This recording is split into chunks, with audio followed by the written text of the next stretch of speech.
Well, hello, everyone, and welcome to Mount Troy United Church of Christ. I'm Ron Peterson, pastor here of Mount Troy. It's been a while since I posted a Facebook sermon. I've been involved with some other projects. I've been doing my weekly gig here, preaching Sundays, but haven't done anything on Facebook. And sorry to say, this is not going to be one of my more pleasant messages. Sometimes a sad reality of life is that things don't always go well, that there are things that go downhill, and we have to be spiritually aware of this. We have to be spiritually prepared for these things. And so that's kind of what my message is going to be about today.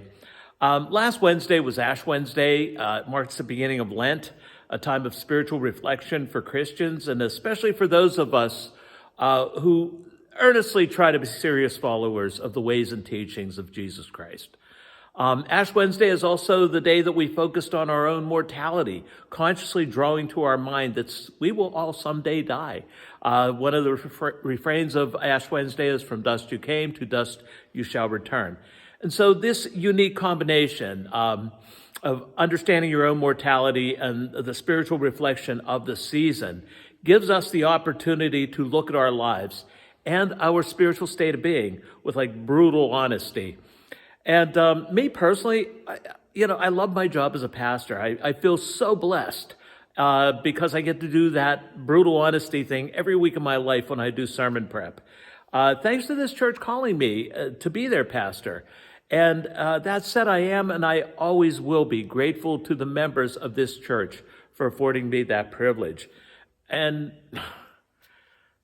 that's why it breaks my heart to talk with brutal honesty about two issues our church is facing right now.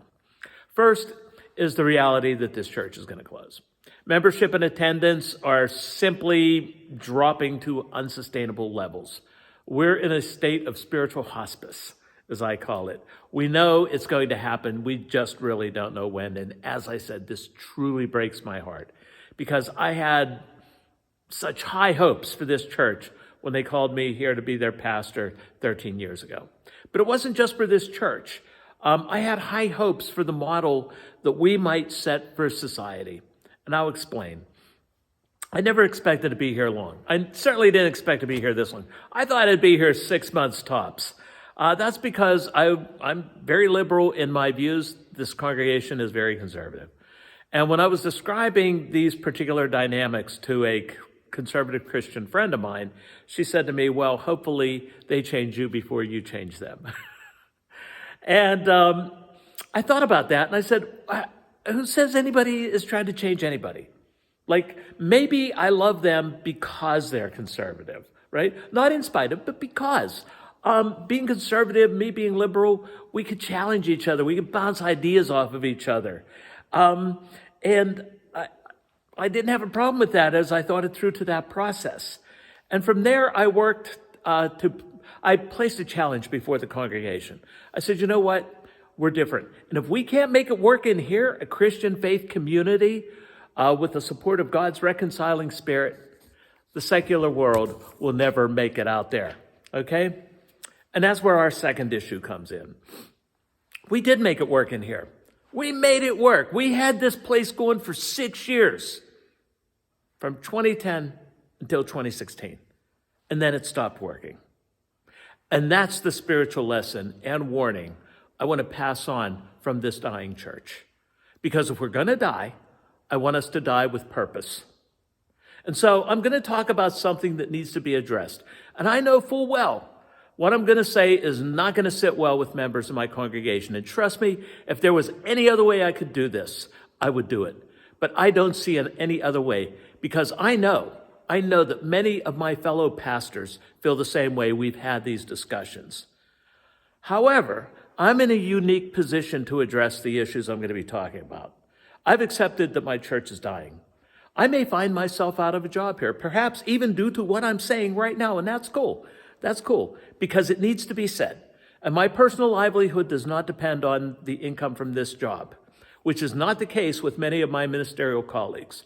So I can afford to be vocal where they have to exercise restraint. Under these circumstances, I have no choice but to speak up. It is my obligation. It would be sinful for me not to do so.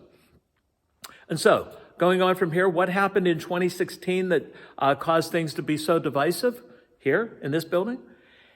It's not rocket science, people. It's not rocket science.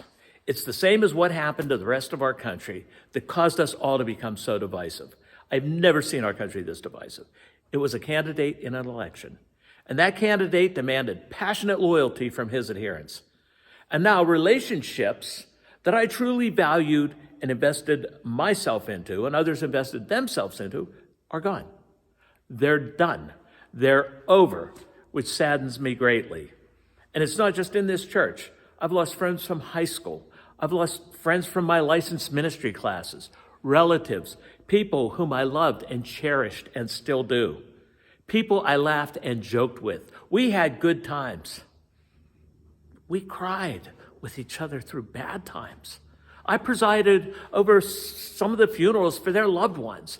I thought these relationships would last our entire lives, but they didn't. So was it me or was it them? I can tell you, I didn't change. I had no reason to. But did they? I can't speak for everyone, but something was different. Something was different. Something broke the relationships. And one tell of this could be a Facebook meme that some of them I saw posted. It said, if you need a reason to unfriend me, I proudly support. And then they posted the name of the political guy who demanded their loyalty. As their Facebook post showed, they were willing to give him their loyalty at the expense of the friendships. If you need a reason to unfriend me, go ahead. Here's the chip on my shoulder. Go ahead, knock it off, right? Those were my high school friends. Many Christians, some ministerial colleagues who posted that one. And it speaks volumes, doesn't it? And something else was telling as well. When did we ever see flags promoting a political candidate with the phrase, F your feelings? Okay, so you see what I mean about people changing? Some of the people I saw flying that flag would have never entertained that kind of language in their lives. Now, I'm not the only one saying this. Families have been torn apart. There are kids who felt obligated to turn their parents into authorities over actions on January 6th. Imagine the difficulty of that call. My dad's been acting crazy. I think they were involved. And why? Because of a professional marketer who became a successful reality TV star and then became a political figure? Some guy on TV? Come on. So it's my hope that our dying church can be instructive here. As I said 13 years ago, if we can't make it in here as a faith community with the reconciling Spirit of God with us, they'll never make it out there. Well, we couldn't make it in here. And it kills me to admit that. It kills me. And it kills me even more to suggest that maybe our church was just the canary in the coal mine. We couldn't come out of it. And that maybe whatever spiritual toxins affected us here will now kill society around us. I hate having to go into Lent with such a downer of a message. But as I said, Lent is a time for brutal honesty. Such honesty will help us make the necessary changes for social and spiritual development.